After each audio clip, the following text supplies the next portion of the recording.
크게 할렐루야. 우리 또 찬양을 드립시다. 할렐루야, 할렐루야. 5월은 꽃도 피고 새로운 싹이 돋아서 나무가지의 이파리도 얼마나 예쁘고 아름다운지 모릅니다. 계절의 여왕이라고도 하고 사랑이, 생명이 싹트고 꽃이 피는 아름다운 모습을 보면서 우리 인생의 삶의 행복의 터전인 가정도 아름답게 피어나기를 축원합니다. 그래서 5월 첫 주에 어린이 주일 자녀들을 생각해 하고, 둘째 주에 어버이 주일로 부모님의 은혜를 생각해 하고, 또 근래에는 셋째 주에 5월 21일을 이렇게 부부날로 정해서 셋째 주를 부부주일로 합니다. 바쁘게 살고 쫓기고 피곤하게 살다 보면 중요한 가치, 삶의 중요한 것을 놓쳐버리기가 쉽기 때문에 이런 절기나 기념주의를 통해서 우리의 신앙을 새롭게 일깨우고 우리의 삶을 건전하고 복되게 회복하는 그러한 기회가 되기를 축원합니다. 오늘도 그런 의미에서 부모에 관한 말씀을 읽었습니다. 자녀들아, 자녀된 자들아, 주 안에서 너희 부모에게 순종하라. 이것이 옳으니라. 네 아버지와 어머니를 공경하라. 이것은 약속 있는 첫 계명이다. 순종하고 공경하라. 현대인들이 매우 싫어하는 용어입니다. 누가 누구에게 순종한다, 누가 누구를 공경한다, 아주 싫어합니다. 내 좋을 대로 사는 세상이고 내 좋으면 그만이지. 그런 개인주의적인 사상이 팽배한 시대라. 그러다 보니까 좋은 점, 자유로운 점도 있지만 그 자유가 한계를 넘어서 무질서와 혼란과 범죄를 불러일으키고 행복의 틀이 깨지고 불행을 가져오는 화를 자초하는 일들을 우리 주변에서 얼마든지 봅니다. 그래서 우리 성도들은 항상 하나님, 우리를 지으신 하나님, 우리를 인도하시는 하나님, 우주 만물을 지으시고 통치하시는 하나님이 주신 복된 진리의 말씀에 우리의 생각과 삶의 기초를 두고 그 위에서 행복한 삶을 갖고 가기를 축원합니다. 그런 면에서 이 순종과 공경하라는 말은 우리의 행복을 위하여 주시는 귀중한 교훈입니다.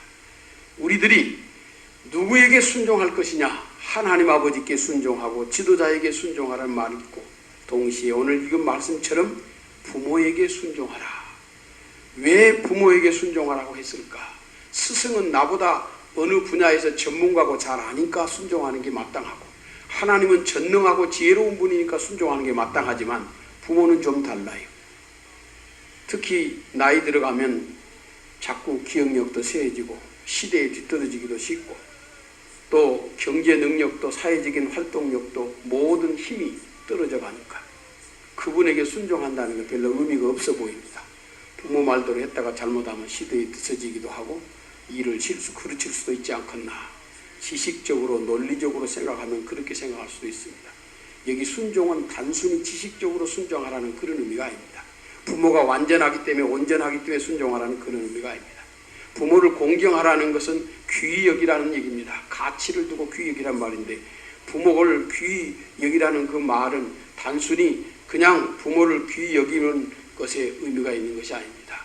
그 부모가 돈을 많이 주어서 잘 먹이고 잘 입혀서 귀히 여기라는 말이 아닙니다.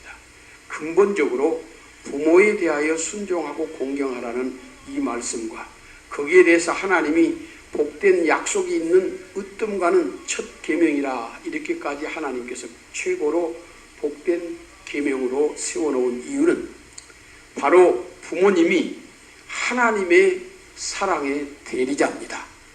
하나님은 육신으로 우리와 함께하지 아니하시고 영으로 존재하시고 보이지도 들리지도 만질 수도 없는 하나님이지만 육신의 부모님을 통해서 우리를 사랑하시는 하나님의 사랑을 부모님을 통해서 나타내 주신 것입니다. 그런 면에서 부모는, 육신의 부모는 하나님의 대리자입니다. 그래서 우리를 낳으시고 기르시고 그리고 사랑하고 후원하는 데 있어서는 하나님의 대리자로 하나님이 주신 천성과 본성과 그 마음을 가지고 자식을 사랑하는 줄로 믿습니다. 동물 중에 흉악하게 생긴 동물 중 하나가 악어. 어떤 뱀보다도 더 사나운 짐승보다 더 흉측하게 생겼습니다. 몸뚱이 자체가 불퉁불퉁 가시처럼 혹이 돋아나고, 주둥이는 왜 그렇게 크고 길고, 이빨은 흉악스럽게 생긴 데다가 턱뼈의 힘이 얼마나 센지 짐승들을 물고 몇 바퀴 돌면 짐승이 산채로 두 동강이가 날 정도로 엄청 힘이 세. 무시무시한 그 악어가 새끼를 키울 때에는 알에서 새끼가 깨어나고, 그 새끼를 돌볼 때에는 근 4개월 동안을 금식을 하며 돌본다고 나옵니다. 아마 사람이 자식 키우느라고 한 4개월 금식하면 죽어버릴 거예요. 4개월 동안을 밥을 안 먹고 이 악어가 알을 지키고 새끼를 지키고, 저 북극의 펭귄들이 사는데 황제 펭귄이라고 하는 이 종류입니다. 영하 섭씨 60도를 오르내리는 엄청난 추위 속에서 새끼들을 품고 보호하고 키우는데, 그 두 발 사이에 깃털 속에다 새끼를 감추고 추위를 막습니다. 역시 4개월에서 6개월 가까이 식사를 하지 않고 금식을 하면서 이 새끼들을 보호하고 양육합니다. 그 추위에 얼지 않도록 새끼를 깃털 속에다 감추고 큰 무리를 이루어가지고 바깥에 있는 펭귄은 순환을 합니다. 안에 있는 펭귄은 바깥으로 일정한 시간을 따라 순환을 하면서 온도를 조절하면서 새끼들이 얼지 않도록 돌봅니다. 어마어마한 희생. 그들이 사람처럼 학문을 연구하거나 도덕을 연구하고 배우는 것도 아니고, 그들의 마음에 어떻게 그렇게 헌신적이고 희생적인 그런 마음이 우러났을까? 창조주 하나님의 그 사랑으로 그 마음에 유전자를 새겨 넣듯이 부어준 줄로 믿습니다. 우리 인간도 마찬가지입니다. 학식이 높아서 자녀를 사랑하는 건 아닙니다. 교양이 있어서 자녀를 더 사랑하는 것도 아닙니다. 어떤 면에는 무식하고 가난할수록 더 사랑할 수도 있습니다. 그 천성이요 본성입니다. 하나님께서 우리 인간을 지으실 때부터 창조주를 대신하여 부모가 자식을 한없이 사랑하고 아끼고 희생하고 돌보도록 그렇게 우리에게 그 심성을 부어주신 줄로 믿습니다. 그래서 하나님께서 부모의 지위를 한껏 높여서 하나님을 제외하고는 인간 중에 부모를 가장 높은 지위에다 올려놓으신 거예요. 무식하든 가난하든 가진 것이 있든 없든 학식이 있든 없든 상관없이 부모라는 그 자체 때문에 하나님은 그를 최대한 높여서 그 부모에게 순종하고 공경하는 것은 옳은 일이고 복된 일이다. 땅에서 잘되고 장수할 것이다. 바로 그것은 하나님의 언약이요 복된 약속인 줄로 믿습니다. 먼저 보면은 이 하나님의 사랑과 은혜가 부모를 통해서 나타나기 때문에 부모의 사랑과 은혜를 되새길 때 우리가 큰 복을, 행복을 느끼게 됩니다. 살다 보면은 많은 것을 소유하고 지식 있는 사람도 외로울 때가 많아요. 두려울 때도 많고 소외감을 느낄 때도 많고 불안할 때도 많아요. 어떤 면에서는 100번 잘하다가 한 번 실수하면 많은 사람들이 손가락질을 당하기도 하고 따돌림을 당하기도 합니다. 그럴 때마다 우리 자신을 열등감이나 자학에 빠져서 좌절하기 쉬운 것입니다. 그럴 때 누구보다 나를 사랑하셨던 내 부모를 기억해 보시기 바랍니다. 그분에게서만큼은 나는 존귀한 자다, 사랑받는 자다, 귀히 여김을 받는 자다.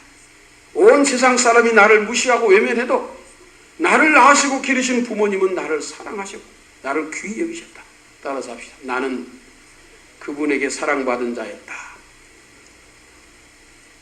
그분의 귀히 여김을 받은 자였다. 그 은혜를 기억하는 그 자체가 우리의 행복이 됩니다. 우리의 외로움도 우리의 두려움도 물리치고 나야말로 그분 앞에서 존귀한 자고 가치 있는 자고 사랑받는 자였구나. 자기 자신의 존귀함을 회복하는, 또 한 걸음 더 나가서 하나님이 부모를 통해서 나를 그렇게 사랑하셨구나. 위대하신 하나님이 나를 그렇게 사랑하셨구나. 하나님의 사랑 앞에 또 우리의 자신의 존귀함을 발견할 수 있기를 축원합니다. 따라서 그분에게 순종하라고 하는 것은 그냥 단순히 따라라, 무조건 복종해라, 그런 의미가 아닙니다. 그분의 사랑과 은혜를 인정하고 그분에게 순종함으로 은혜를 받고 복을 받고 또한 사랑을 받으라는 얘기입니다. 그래서 우리가 하나님 앞에서 부모님의 사랑과 은혜를 되새기고 회복하고 기억하는 것은 첫째는 우리 자신에게 행복, 둘째는 우리를 돌보신 부모님에게 은혜에 대한 보답이 되고 하나님을 기쁘시게 하는 일이 되는 줄로 믿습니다. 하일성씨라고 야구 해설을 많이 하신 분으로 알고 있는데 연세가 꽤 높으신데 언젠가 한번 이제 하는 얘기가 자기 아버지가 장군 출신이에요. 엄격하고 아주 참 차가운 군인 아저씨, 장군 아저씨. 아버지에 대한 적을 거의 못 느끼고 웃는 모습을 별로 보지 못했고 그래서 늘 아버지 앞에 자기 자신이 외롭고 서운함이 많았다. 그런데 월남 파병을 받을 때 그 파병식에 아버지가 왔더랍니다. 와서 아무 말 않고 서 있다가 이제 작별 인사를 하는데 주머니에서 뭘 꺼내가지고 자기 주머니에다 넣어주면서 혹시 월남 가서 베트콩에 붙잡혀서 죽게 되면 이 돈이라도 주고 살아돌아오이라. 꼭 살아돌아오이라. 눈시울을 적시면서 주머니에다 넣어준 돈을 보면서 그 냉엄한 아버지도 이 아들을 사랑했구나 처음 느꼈다고. 긴장하고 자기 삶에 자기 직무에 최선을 다하다 보면 자식에게 사랑을 제대로 표현하지 못하는 경우가 아빠들에게 엄마들에게 종종 있습니다. 삶에 지쳐서 긴장이 되어서 마음에 여유가 없어서 상처 때문에 아픔 때문에 자식에게 자상하게 여유 있게 사랑을 표현하지 못한 부모들이 많이 있어요. 때로는 사랑의 표현은 고사하고 화를 내고 심한 말을 할 때도 있어요. 제가 어릴 때는 시골에서 자라면서 보면 먹고 살기가 너무 힘드니까 자식들에 대한 말이 얼마나 거칠은지 몰라요. 죽일 놈, 살릴 놈, 망할 놈, 뒤질 놈 막 막대기로 두드리면서 저주를 퍼붓다시피 막 해야 됩니다. 그래놓고 또 끌어안고 웁니다. 그 요거도 못한 자식들이 크면 뭐라 그러는지 압니까? 다 돈 많이 벌어갖고 부모 호강시키겠다. 그 막 저주를 퍼붓는 부모, 돈 많이 벌어서 부모 호강시키겠다. 말은 아무리 거칠고 저주를 퍼부었어도 그 속에 부모의 사랑을 느꼈기 때문에 부모의 사랑. 작년에 연말에 보니까 우리나라 최고령 스카이다이버 할아버지가 소개했더라. 80세가 넘었는데 지상 3km 이상에서 비행기를 타고 뛰어내려가서 스카이다이버 합니다. 그 80이 넘은 고령의 할아버지하고 쉬운 일이겠습니까? 그래서 인터뷰를 합니다. 할아버지 어떻게 해서 이 어려운 스포츠를 하게 됐냐고. 그 사연이 있더라고. 30년 전에 아들을 사고로 잃었는데 30년이 흐르고 당신이 80이 넘어도 그 아들이 새록새록 생각이 나고 그리워서 좀 더 높은 곳에 올라가면 아들을 더 가까이서 생각할 수 있을까, 볼 수 있을까 막연한 기대가 자꾸 마음에 솟아나서 높은 곳으로 높은 산으로 자꾸 오르고 싶어서 마지막에 스카이다이브를 하게 됐다. 자식 생각에 아들 보고 싶어서 80 노구에 스카이다이브를 하게 됐다. 당신도 이제 세상 떠날 날이 멀지 않은데 그 마음이 얼마나 애틋하겠어요. 우리가 겉모양만 보고 젊은 자녀들이 부모의 사랑을 부인하기가 쉽고 반항하기가 쉽습니다. 그 중심을 볼 줄 알아야 합니다. 그래서 뒤늦게 부모의 입장이 되고 보면 이해가 하나씩 둘씩 되어가는 경우가 많아요. 이래서 부모가 화를 냈고 이래서 부모가 무뚝뚝했고 이래서 부모가 아무 말이 없었구나. 이해가 되고 공감이 될 때가 많아요.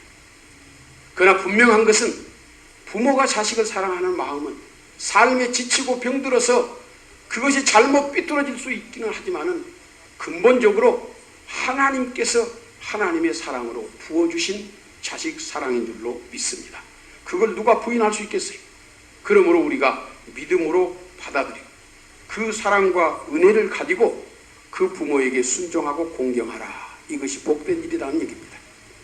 먼저 순종하라고 할 때에는요, 그냥 단순히 부모가 지식적으로 탁월해서 사회적으로 유능해서 부모에게 순종하고 따르면 잘 된다, 그런 의미가 아닙니다. 스승에게 따르라는 순종하라는 그런 의미가 아니에요.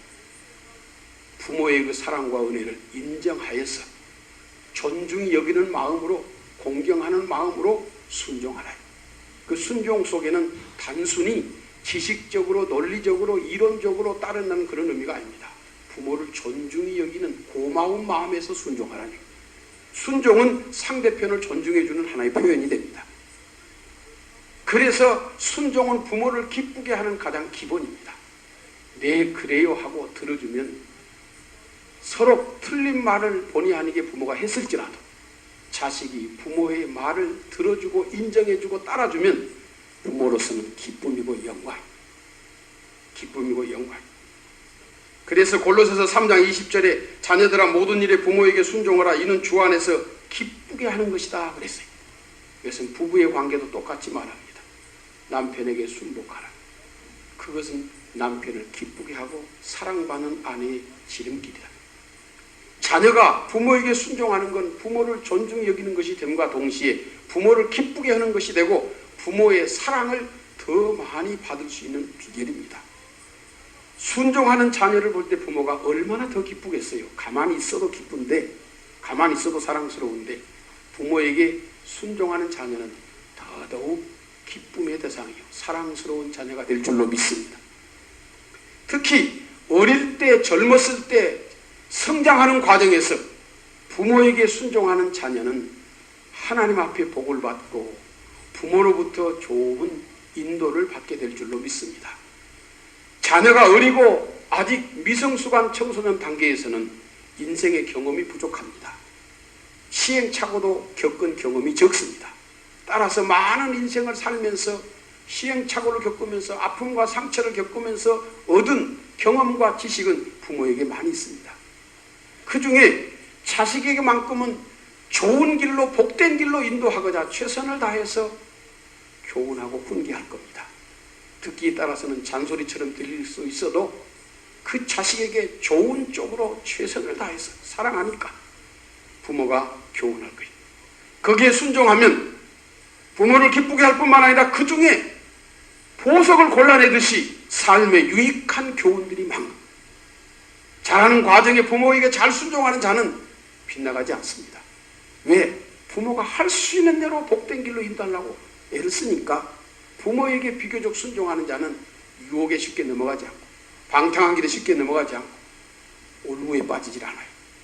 부모를 무시하고 자기 마음대로 갈 때는 위험천만하지. 아직 인생 경험도 적고 아는 것도 적고 세상이 얼마나 험하고 무서운가를 잘 알지 못하는 가운데 경솔하게 행동하고 말하다가 얼마든지 한순간에 일생을 망치는 길에 빠질 수가 있거든요.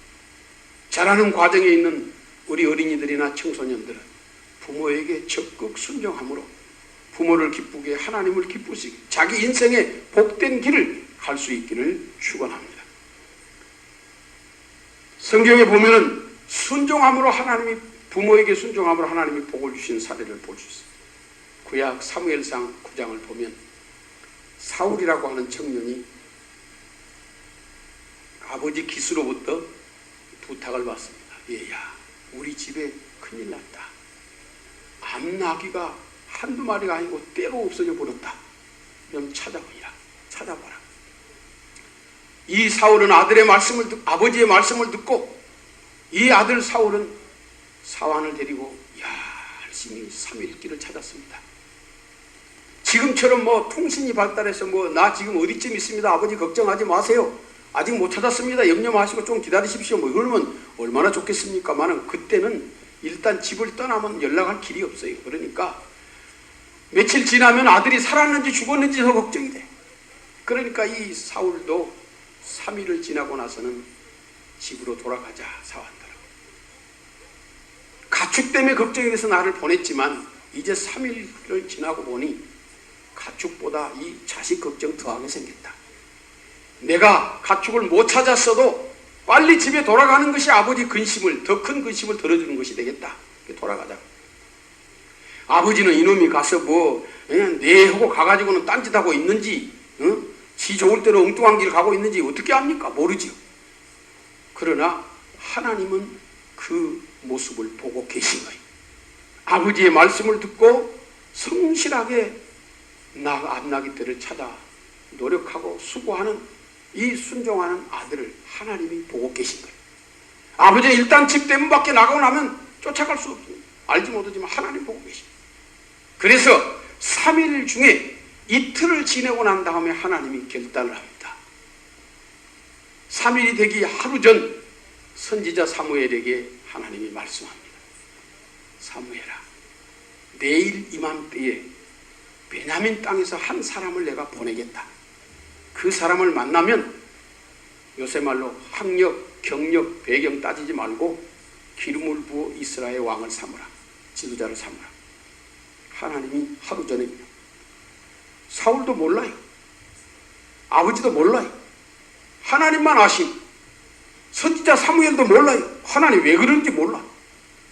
왜 어떤 사람을 베냐민 땅에서 보낼 테니까 물문곡직하고 무조건 기름을 부어 이스라엘 왕으로 삼으라 그런지 몰라. 이 사무엘도. 그러나 하나님만 아시죠. 부모의 말씀에 성실히 순종했어요. 교통도 불편하고 길도 힘들고 위험하고 험한 길을 성실하게 아버지 말씀대로 앞나기 뜰을 찾아 헤매는 이 아들의 이틀 동안 발걸음을 보시고 하나님은 이 정도면 됐다 결정하십니다. 그래서 3일이 되자 아무것도 알지 못하는 사울은 아버지 걱정 때문에 집에 돌아가자 하니까 사환이 도련님, 돌아가기는 돌아가더라도 마침요 가까운 곳에 하나님의 사람 선지자가 있으니 그곳에 가서 우리 행할 길을 한번 하나님의 뜻을 물어보고 가는 게 어떻겠습니까? 그거 좋다. 그래서 돌아가는 길에 사무엘을 찾아 만납니다. 사울도 사무엘 선지자도 전혀 하나님의 뜻을 알지 못하는 가운데 서로 만나게 됩니다. 그러나 사무엘은 하루 전에 하나님의 말씀이 임하였기 때문에 내일 이맘때면 베냐민에서 한 사람이 올 것이라 했다. 하나님이 보낸다고 했다. 그러니 이 사무엘은 하나님 말씀대로 짐승 걱정하지 마시고 하나님 말씀이 이러하니 이스라엘의 지도자가 되시기를 바랍니다. 아버지 말씀에 성실히 순종하는 가운데 이스라엘의 기름 부음을 받은 초대 왕으로 하나님 앞에 세움을 받은 것입니다. 하나님은 보고 아시고 그 부모에게 순종하는 사울을 이스라엘의 지도자로 세운 줄로 믿습니다. 얼마나 하나님께서 은밀한 가운데 보시고 은혜를 베푸시는 놀라운 역사입니까? 창세기에 믿음의 조상이요 복의 근원으로 알려 성경에 기록된 아브라함과 그 아들 이삭의 얘기가 나옵니다. 특별히 창세기 22장에 보면 그 아들 이삭이 나옵니다. 이제 장성에서 나무찜을 지고 산을 오를 만큼 청년이 됐어요. 아버지 아브라함은 100살 때 아들을 낳았으니까 훨씬 나이가 100살이 넘었지요. 그러나 어느 날 하나님으로부터 아브라함은 놀라운 명령을 받습니다. 내 독자 아들 이삭을 번제로 하나님께 드리라. 생명을 바치라는 말이나 마찬가지입니다. 아브라함은 평생 걸어온 믿음에 가까운 그 믿음의 터전에서 하나님 앞에 순종하였다 하지라도 아들 이삭은 한참 젊은 나이에 영문도 모른 채 아버지를 따라서 나무찜을 치고 모리아 산으로 올라가서 산 지정한 꼭대기 가서 아버지가 그때서 얘기합니다. 아버지 하나님께서 너를 번제로 드리라 한다. 나무 단을 쌓고 너를 결박하여 단 위에 올려놓고 너를 죽여 번제물로 드려야 하니 어떡하냐. 아들이 거부하면 100살이 훨씬 넘은 아버지가 당해낼 재간이 있습니까? 청년인데. 성경에 보면 한마디도 거역하는 것이 없어요. 그대로 묶여서 불태울 나무 단 위에 올려지는 장면까지 성경에 기록이 됩니다. 목숨을 건 순종입니다. 참 위대한 아들이에요. 그리고 그 창세기 22장에서 하나님은 큰 복을 주겠다고 특별히 자손에게 큰 복을 주겠다고 약속을 합니다. 하늘의 별과 같이 바다의 모래와 같이. 하나님 앞에 부모에 순종하는 자를 하나님이 명하시고 복된 열매를 맺게 하신 사례들이지만은 현실적으로도 솔직히 부모보다 자식을 더 아끼고 사랑하는 사람이 어디 있습니까? 부모가 서로 실수를 했다 할지라도 고의적으로 악한 길이나 잘못된 길로 지도하는 부모는 없어요. 그렇기 때문에 그것을 생활에 적용하고 실천한 데서는 선별적으로 하더라도 일단 부모의 사랑과 은혜를 존중해서 받아들이고 순종하여서 그 중에서 한 가지만 건져도 모배를 건진 거예요. 서울대 미술대 학장을 지낸 교수가 자기 신앙 간증을 하면서 그래요. 자기 어머니는 초등학교도 나오지 못한 순수한 무학인데 그래도 교회를 다니면서 어떻게 성경을 읽고 깨우쳐 경건한 신앙생활과 성실한 기도의 생활 앞에 자녀들은 다 그 어머니를 존경하고 어머니의 영적인 그런 능력, 카리스마 앞에 고개가 숙여져요. 늘 즐겨 교훈하는 말이 있답니다. 학력도 없는 어머니가 뭐 심오한 교훈을 했겠습니까? 투박하게 늘 자녀들에게 권하는 말이 가장 어려울 때는 의지할 분은 그분밖에 없다. 의지할 분은 그분밖에 없다. 그분에게 잘 보여라. 그분과 좋은 관계를 맺어라. 그분이 누구겠습니까? 하나님. 당신이 늘 믿고 의지한 하나님. 마지막 의지할 분은 그분밖에 없다. 그분에게 잘 보여라. 그분하고 좋은 관계 가져라.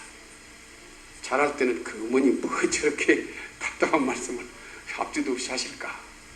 세월이 흐르고 자기는 교수가 되고 학장이 되고 나이가 들어가면서 자식을 키우는 부모가 되면서 신앙생활 하면서 얼마나 그 어머니 말씀이 새록새록 새로운지 그 말씀이 얼마나 진실하고 진리인지 그 어머니의 신앙에 비하면 자기는 너무 부끄럽고 너무 추한 모습이 되었어요. 어머니 생각할 때마다 고개가 수그러진다. 고개 숙여진다. 사실 그래요. 화려한 논리나 심오한 철학은 아닐지라도 자식 사랑하는 부모의 마음이 왜 다를 바 있겠습니까? 나를 위해서 나를 사랑해서 좋은 길로 행복한 길로 인도하고 싶어서 한마디로 하는 것 잔소리로 치부하기보다는 그 중에 한마디라도 건져서 내 생활에 적용하면 큰 은혜가 되고 복이 되리라. 또 공경하고 존중하는 마음으로 받아들이면 부모도 기뻐하고 하나님도 기뻐하고 옳은 일이라 그랬잖아요. 하나님이 옳게 여기신다. 자기 자신에게도 복이 될 줄로 믿습니다. 뿐만 아니라 공경한다는 말은 귀히 여긴다는 뜻입니다. 가치 있게 여긴다는 뜻입니다. 원래 원어의 뜻이 귀히 여긴다, 가치 있게 여긴다. 사실 어릴 때는 부모가 젊고 힘이 있고 돈도 벌고 능력이 있고 아는 것도 많으니까 하늘같이 부모가 보여지고 순종하기가 좀 쉽지요, 비교적. 그러나 장성하면 달라집니다. 기억력도 쇠하해지고 몸도 약해지고 돈도 못 벌고 사회적인 힘도 없고 하니까 자식이 돌봐야 되는 부담 또는 짐이 될 수밖에 없어요. 그러다 보니까 부모가 가벼이 여겨지기가 쉽습니다. 없이 여김을 받기가 쉬워요. 바빠 죽겠고 피곤해 죽겠는데 또 엄마는 아버지는 또 그 소리 또 자식 형편도 모르고 하면서 부모가 없이 여김을 당하기가 쉽습니다. 그래서 장성한 자녀들에게는 특히 부모를 공경하라는 말씀을 잘 유념해야 합니다. 눈에 보이는 부모가 노쇠하여서 추하게 보이고 약하게 보이니까 가벼이 하기가 쉬운 것이 솔직한 진리예요. 누구에게나. 그러므로 오늘 이 말씀 속에서 부모를 공경할 수 있기를 축원합니다. 그 의무적으로 형식적으로가 아니라 지난날 나를 어떻게 사랑하고 어떻게 돌보고 어떻게 키웠는데 그 은혜를 생각하면 공경하기가 쉬워져요. 공경하기가 쉬워져요. 세상 천지에 엄마 아빠만큼 나를 귀히 여기고 사랑했던 사람이 누가 있나? 그 은혜를 생각하면 자연스럽게 귀하게 여겨지고 공경하는 마음이 생겨질 줄로 믿습니다. 이 공경하는 마음을 가질 때 그 노쇠하여진 부모가 얼마나 기쁘겠어요. 내가 이거 뒷방 늙은이로 천덕꾸리나 되지 않나 불안하고 초조할 텐데 자녀들이 말 한마디라도 귀히 여기면 얼마나 부모 마음이 기쁘겠어요. 그리고 하나님이 보실 때 얼마나 아름다운 모습이 되겠습니까? 내가 내 부모를 통해서 너를 이 땅에 보냈고 너를 돌보고 너를 키우고 지금도 너를 사랑했는데 네가 내 부모를 경홀히 하는 건 나를 경홀히 여기는 거나 마찬가지다. 하나님이 여기지 않겠어요. 그래서 하나님이 그 일을 크게 칭찬해서 아주 최고로 축복을 약속한 거예요. 약속 있는 첫 계명이다. 복된 약속이 있는 으뜸가는 계명이다. 그런 거지. 잘 되고 장수하리라. 얼마나 이보다 더 한껏 축복을 비는 말이 어디 있겠습니까? 이건 하나님이 그만큼 기뻐하고 옳게 여긴다는 뜻인 줄로 믿습니다. 성경에 보면은 구약의 룻기라는 책이 있습니다. 아주 짤막한 성경책인데 불우한 시어머니와 며느리 얘기가 짤막하게 기록되어 있습니다. 예루살렘에 거하던 룻이라고 하는 여인은 흉년을 맞아서 먹을 것이 없어서 부득불 타향살이로 갑니다. 모압 지역으로 가 사는데 불행히도 양식을 얻으러 갔다가 남편도 죽고 아들 둘도 죽고 그래서 먹을 것조차 어려운 가난한 시어머니에게 두 아들 남편이 사라지고 청산과부가 된 두 며느리만 남습니다. 당신이 살아갈 길이 막막하고 먹고 살 일이 막막하지만 젊은 며느리들을 보니까 너무 안타까운 거예요. 돈도 없고 힘도 없는 이 시어머니를 따라서 저 젊은 며느리들이 언제까지 살아야 될 것인고 내 처지를 생각하면 며느리들이 나를 따라와서 봉양해 줘야 내 남은 늙은 생애가 그래도 위로가 되고 평안할 텐데 며느리들의 앞길을 생각하면 기가 막힐 노릇이야. 그래서 며느리들에게 권합니다. 좋은 사람 만나서 새 출발해라. 간곡하게 며느리들에게 당부를 하니까 그 중에 하나는 눈물을 머금고 어머니 곁에 떠나 작별 인사를 하고 떠납니다. 그 중에 한 며느리가 룻입니다. 이는 이미 시어머님의 하나님이 내 하나님, 시어머님 믿는 하나님을 나도 믿고 하나님의 백성이 되었습니다. 어머님이 계신 곳에 나도 있을 것이고 어머님이 죽기 전에 내가 떠난다면 하나님의 벌을 받을 것이라. 다시 말하면 죽음을 각오하고 어머니 곁에 떠나지 않고 봉양하겠습니다.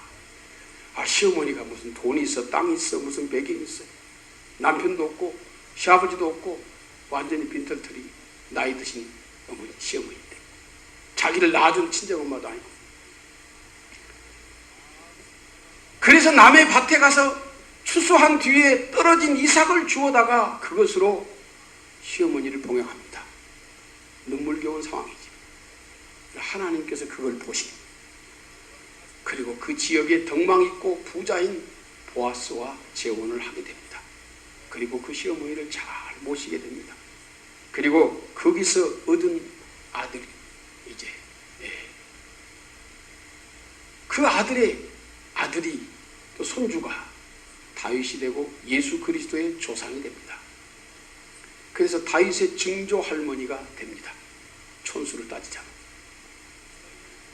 오벳이 이새를 낳고 이새가 다윗을 낳고 다윗의 후손에서 예수 그리스도가 왔어요. 성경 역사 기록에 당당히 예수 그리스도의 족보요 다윗의 선조가 됩니다. 이방 여인이요 가난한 시어미 밑에서 외로운 과부된 젊은 여인이었지만 하나님 말씀대로 그 부모를 공경하는 귀한 믿음이 아름다운 열매를 맺도록 하나님께서 사용하신 줄로 믿습니다. 우리나라의 외정시대 36년 동안 일본 사람들한테 특히 관료들한테 시달리다 보니까 관료들이 공포의 대상이다. 나도 아들을 낳으면 소를 팔고 논을 팔아서라도 대학을 보내고 벼슬을 하는 관료를 만들어야 되겠다. 그래서 해방 후에 시골에서 어렵게 사는 농부들도 전답 팔고 소 팔고 해서 대학 보낸 일이 많았지. 해방 후에. 그래서 어느 시골 농부도 그렇게 힘들게 아들을 서울 대학을 보냈는데 방학이 돼 아들이 친구와 함께 내려왔는데 저녁 때쯤 아버지가 들어오는데 완전히 머슴이 아니라 상거지처럼 옛날 시골에서 농부들 보면 빤하죠. 시커멓게 그을린 얼굴에 주름살을 깊이 패여가지고 이발을 제대로 합니까? 목욕을 제대로 합니까? 빨래를 제대로 합니까? 흙이 튀고 먼지가 묻고 맨발에 고무신 긁고 배잔방에 둘둘 말아가지고 흙투성이 돼서 들어온 꼴은 진짜 알거지 같지. 친구가 깜짝 놀라 저 사람 누구냐? 아들이 당황해가지고 아버지란 말을 못하고 우리 집 머슴이다. 그래도 머슴도 두고 잘 사니? 잠시 체면은 구기지 않았지만 자기를 위해서 저렇게 머슴처럼 거지처럼 희생하며 살아온 아버지를 자기 집 머슴이라고 속에 얼마나 마음 아픈 일이에요. 그 자식의 아들에게 과거에 부흥회 때 제가 여러 번 들었던 얘기, 실제로 있었던 얘기 같기도 하고, 대조적으로 링컨 대통령 얘기가 있어요. 그 아버지가 어려운 농부 출신에다가 나중에는 구두를 만들고 수선하는 사람으로 대통령이 당선되어서 취임 연설하려고 하는데 상언원 중에 한 사람이 당신의 아버지가 뭐 하는 사람인지 잊지 마시오. 구두 만드는 구두쟁이 아니었냐. 내가 신고 있는 이 구두도 당신 아버지가 만든 거다. 면박을 주기 위해서. 우리 훌륭한 귀족 출신도 많은데 학력 좋은 사람도 많은데 천민 출신의 학력도 무학인 당신 같은 사람 우리 상정이 돼서 창피하다 이거지. 면박을 한번 주고 싶어서 공개석상에서. 링컨이 잠시 눈을 감고 눈물이 글썽이니까 이야 되게 열받은 모양이다. 쟤 뭐라고 쏟아져 나오는가 긴장해하고 있는데 입을 열고 하는 말이 고맙습니다. 정치 생활에 바빠가지고 지난날에 나를 아끼고 사랑해주던 아버지를 잊고 살았는데 당신이 생각나게 해주셔서 고맙다. 그렇다고 우리 아버지 구두 잘 만드시고 잘 고치신 분이라고 나도 그 옆에서 보고 심부름도 하고 배우고 웬만큼 한다고. 당신 그 구두 아버지가 받은 거라니까 신다가 불편하면 가져오시라고 고쳐주겠다. 내가 그 구두쟁이 아들입니다. 자기 아버지 머슴이라고 소개하는 사람하고 내가 그 아들입니다. 아니 그 구두쟁이 아들이라고 그래서 뭐 대통령이 갑자기 뭐 쫓겨납니까? 멸시를 받습니까? 더 존경받지 오히려. 그 구두쟁이 아버지도 얼마나 영광이고 링컨도 얼마나 존경받는 거죠. 머슴이라 그래놓고 그 아들 아마 두고두고 마음이 괴로웠을 거예요. 아버지를 볼 때마다 미안할 거예요. 등록금 받아갈 때마다 미안할 거예요. 사실은 우리가 귀히 여기면 하나님이 그걸 기뻐하시고 또 키운 부모는 얼마나 기뻐하시겠어요. 우리 마음 중심에 바쁘고 쫓기고 힘들지만은 이런 기회에 수많은 세상 수십억이 사는 세상에서 그래도 나를 가장 아끼고 사랑하는 사람이 누군가 생각해 보시기 바랍니다. 그 부모가 누구 때문에 누구를 통하여서 그렇게 나를 사랑하셨는가 하나님을 생각해 볼 수 있기를 축원합니다. 요새 아무리 세상이 각고하다 그래도 참 훌륭한 분들 많아요. 작년도 보니까 경북 예천에 계신 분이 101살 먹은 아버지를 모시고 77살 먹은 아들이 농사를 지시더라고. 그러면서 그 100살이 넘은 아버지한테 종종 물어가면서 배워가면서 80이 다 돼간 아들이 함께 농사를. 그 아버지가 얼마나 100살이 넘어도 보람있고 기분이 좋았을까. 네가 80이 다 돼도 농사는 내가 선배다. 자부심도 있고 보람도 있고 아들이 인정해주고 따라주니까 얼마나 기분 좋겠어요. 100살이 넘어도. 아름다운 모습이 하나님께서 그 부자간의 마음에 큰 위로와 평안을 주실 줄로 믿습니다. 요새 청소년들 뭐 걱정스럽다 하지만은 그래도 신앙 안에서 자라는 우리 자녀들 보면 참 보배입니다. 교회 안에 주일학생 귀히 여기시기 바랍니다. 경북의 풍기 고등학생 한 학생이 고등학생 아버지가 간암이 돼서 간 이식 수술 아니면 치료 방법이 없다고 해요. 이 아들이 간 이식을 해주려고 하니까 아버지한테 하려니까 체중이 너무 나가가지고 체중 때문에 불합격 판정을 받아요. 그러니까 아버지 이식해야 될 기한은 한 달 내에 해야 되고 현재로는 체중 때문에 안 되고 그래서 이 아들이 한 달 만에 20kg를 빼느라고 주로 채소만 먹고 물만 마시고 운동을 하면서 한 달 안에 20kg를 빼가지고 아버지 간이식 수술에 이렇게 띄워줬다. 참 얼마나 놀라운 일이에요. 아무리 세상에 유혹이 많고 시험이 많고 환난이 많아도 하나님은 지금도 살아계시고 통치하시고 주의 말씀을 따라 살려고 하는 자들과 그 자녀들에게 은혜를 주시고 복을 주시는 줄로 믿습니다. 끝으로 우리가 연세 들어가는 부모를 통해서 우리가 해야 될 일이 있습니다. 믿지 않은 부모님이 계시다면 전도하셔야 합니다. 젊은 사람보다 사실 날이 일반적으로 많지 않아요. 인생을 마감할 날이 가까웠는데 영생의 소망이 없고 천국의 소망이 없다면 이 땅에서 재벌이 못 두고 대통령이 뭐합니까? 살 날이 얼마 안 남았는데 소망이 있어야지요. 연세 들어갈수록 부모님에게 전도하시기를 바랍니다. 아이고 우리 아버지는 우리 어머니는 소용없어. 아무리 말해도 소용없어. 바늘도 안 들어가. 사람으로서는 바늘도 안 들어가지만 하나님이 뭐 할 수 있잖아요.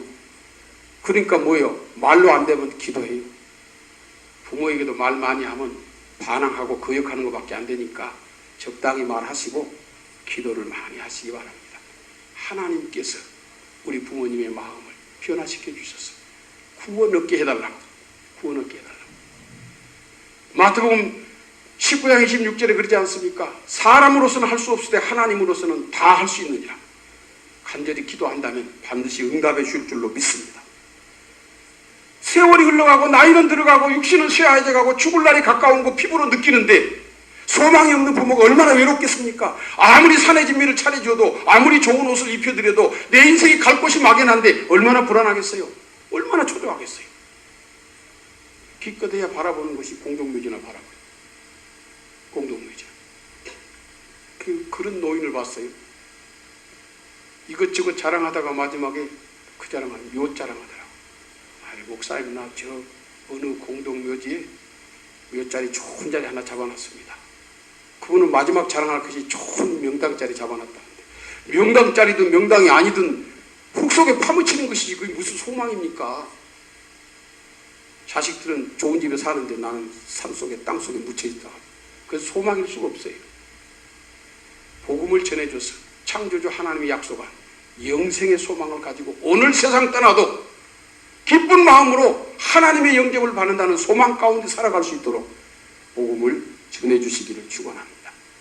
복음 전하는 것은 교육하는 거 아니요, 가르치는 게 아니요, 뉴스 전해준 거 이웃 동네 불났대요 어머니 그거 똑같은 거예요. 소식 뉴스만 전해주면 돼요.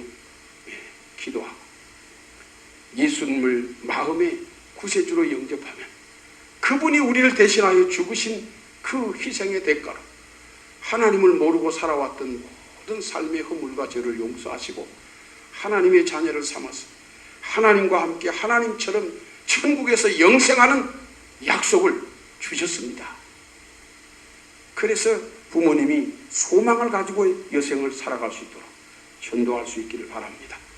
그리고 또 한 가지는 그 부모님이 구원을 받았으면 믿음 생활 잘 하실 수 있도록 배려해 줘야 합니다. 그 중에 하나가 교회 가까이 살게 해줘요. 사업상 멀리 떨어지면 교회에서 제일 가까운 집 사드리든지 세를 얻어드리든지. 왜요? 연세 들어갈수록 신앙 있는 부모님들이 뭐 하겠습니까? 예배드리고 기도하지요. 예배드리고 기도하면 뭐 하겠습니까? 자손들 위해 축복하고 기도하지요. 자녀들에게 복이에요. 자녀들에게. 예. 자녀들에게 복이에요. 취하로 새벽이며 주일이며 기도하며 셀 모이며 참여하면서 주로 부모 마음에 제일 간절한 기도점이 뭐겠어요? 자식 잘 되라는 거죠. 시키나 안 시키나 당연한 거 아닙니까? 부모에게도 큰 복이고 자녀에게도 큰 복인 줄로 믿습니다. 그리고 그 연세 들어 불편하지만 부모님으로부터 축복의 기도를 받는 그런 자녀가 되기를 축원합니다. 나이 드시면 줄 돈은 적어져도 마음의 기도는 더욱 간절합니다. 왜요? 늙고 약해지니까 부모 마음이 겸손하고 간절해져요. 그리고 자녀들이 조금만 잘해줘도 고마울 수밖에 없고, 그렇지 않아도 내 자식인데 그 부모가 기도하고 축복할 수 있도록 자리를 만들어주고 부탁을 드리고 고마워하면 부모가 얼마나 마음껏 축복하고 기도해 주겠습니까? 장경동 목사님, 텔레비 부흥사로 많이 나오잖아요. 장경동 목사님. 자기 어머님이 체중이 보통 90kg 이상 오르내리 아주 거부했다 그래요. 그래서 마지막에 중풍으로 쓰였는데 꼬박 1년을 대소변을 받아냈다고. 자기 부인 사모님도 고생 많이 했는데 어머님이 예수 믿고 나서 신앙생활하고 자식들 위해 축복하는 기도를 많이 받지만 똥 싸는 시어머니로 1년 동안 있을 때 가장 능력 있는 기도를 하시더라고. 아들 며느리 앞에 똥을 싸니 얼마나 미안하겠습니까?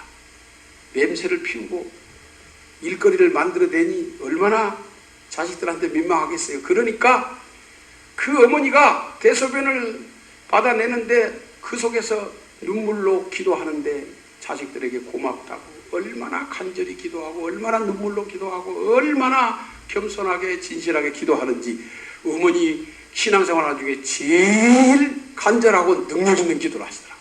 그 맞는 말이에요. 능력이라는 게 뭐 딴 게 능력 아닙니까? 하나님 앞에 진실하고 간절한 기도가 능력 있는 기도지요. 똥 싸는 시어머니가 제일 능력 있는 기도를 하더라고. 결국은 부모의 기도가 하나님의 복을 가져오는 통로 아닙니까? 창세기 48장에 보면은 요셉이 애굽의 총리가 되어 천하의 권세를 한 손에 쥔 사람, 가진 소유나 권세나 능력이나 지혜나 재능이나 누구에게도 부럽지 않은 사람. 그러나 147세, 150살이 가까워지는 자기 아버지, 죽을 날이 멀지 않은 자기 아버지에게 자기 두 아들을 데리고 가서 기도를 받습니다. 축복을 받습니다. 어느 모로 보나 요셉과 야곱은 천지 차이. 야곱은 너무도 늙고 쇠하해졌고 가진 것도 없어 흉년을 만나서 아들 요셉에게 목구멍에 풀칠하러 온 거나 마찬가지. 얼마나 처량한 처지에 인간적으로 따지면. 그러나 그 요셉은 초라한 아버지에게 자기 아들을 맡겨 축복의 기도를 해달라고 맡깁니다. 아버지에게서 돈이 나올 거 있어요. 능력이 나올 거 있어요. 권세가 있어. 아무것도 없잖아요. 인간적으로. 그러나 하나님은 부모를 통해서 복을 주시는 것을 요셉은 믿기 때문에, 그래서 자기 귀한 아들을 그 늙고 힘없는 아버지 야곱에게로 데리고 와서 축복의 기도를 받게 합니다. 이삭도 자기 아들을 축복하고 싶어서 에서에게 얘기합니다. 창세기 27장에 보면 내가 즐겨 먹는 별미를 만들어 가지고 나로 먹게 하고 죽기 전에 내가 마음껏 내게 축복하게 해라. 따라서 합시다. 즐거운 마음으로 마음껏 축복하게 하라. 그 요셉의 말인, 이삭의 말인데 그게 오늘 우리 부모들의 마음이 뭐이 다르겠어요? 이삭만 그러겠어요? 우리 부모도 다 마찬가지. 내가 더 이상 사회적으로 경제적으로 도와줄 건 없지만은 이 자식이 잘 됐으면 좋겠다. 나이 들어서 그렇게 바라지 않은 부모가 어디 있겠어요? 이삭이 바로 그 마음이에요. 말 안 해도 내가 너희들 위해서 기도하고 축복하겠다마는, 그러나 나도 인간이니까 기왕이면 기쁜 마음으로만 마음껏 축복하고 기도하고 싶다. 너희를 위해서. 그러니까 큰아들 에서에게 내가 평소에 좋아하는 거 메뉴 알지? 별미를 좀 만들어라. 그래서 내가 먹고 즐거운 마음으로 죽기 전에 마음껏 내게 축복해주고 싶다. 오늘 어느 부모가 자식에게 마음껏 축복하고 싶지 않은 부모가 있겠어요? 다만 삶에 지쳐서 마음이 때로는 뒤틀리고 감정이 뒤틀려서 마음이 열리지 않을 뿐이에요. 그때 자식들이 조금 도와주면 돼요. 조금 존중해주고 좀 대접해주고 그러면 부모 마음이 열려서 기쁜 마음으로 축복할 수 있는 줄로 믿습니다. 우리 부모님은 축복은 무슨 축복이야? 저주는 안 하면 됐지. 평소에 사이가 안 좋은 자녀는 그럴 수 있어요. 그러나 본심은 다 자식 사랑이 강물 흐르듯이 흐르게 돼 있어요. 자식이 조금만 비유 맞춰주고 조금만 존중해주면 이삭이 고백한 것처럼 마음껏 내게 축복하고 싶다. 그게 모든 부모의 마음. 그의 자녀된 우리들이 내 능력으로 돈 벌고 내 능력으로 성공하지 천만에 하나님이 복을 주어야 열매를 맺는 거예요. 수고는 우리가 해도 열매는 하나님이 맺게 하신대. 그 중요한 축복의 통로가 부모를 통한 축복의 기도예요. 연세 들어서 힘은 없고 돈은 없어도 그 부모의 축복의 기도를 통해서 하나님의 은혜가 임할 수 있기를 축원합니다. 또 우리들도 우리 자녀에게 축복하는 부모가 되기를 축원합니다. 우리를 위해 십자가를 지신 예수 그리스도의 은혜와 부모를 통하여 한없는 은혜를 베푸신 하나님의 크신 사랑과 성령님의 위로하시고 도우심이 오늘 또 부모의 사랑과 은혜를 마음에 늘 되새기면서 그 사랑과 은혜 앞에 순종하고 공경하며 그 부모의 축복 가운데 살기를 원하는 우리 모든 성도들 위해 영원토록 함께 있을지어다. 아멘.